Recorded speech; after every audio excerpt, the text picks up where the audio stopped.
Pozdrav ljudi dragi, baš sam se pitala da li da još jedan video podijelim danas, ali vi ste i onako već navikli da nekad i uzastopno podijelim 2 videa ili ako ništa, bar sljedeći video u toku dana, tako da dobrodošli u nove priče iz Rima.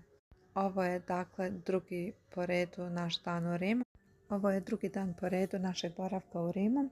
Volim da snimam ovakva videa i ulice nekog grada, tako da sam sigurna da ćete mnogo puta na mom kanalu vidjeti baš ovakva videa. Znam da mnogi ljudi snimaju samo uglavnom glavne atrakcije, ja sam neko ko voli da snima i da razgleda i ostatak tog mjesta gdje idemo, onoliko koliko smo u mogućnosti naravno i koliko vrijeme dozvoljava.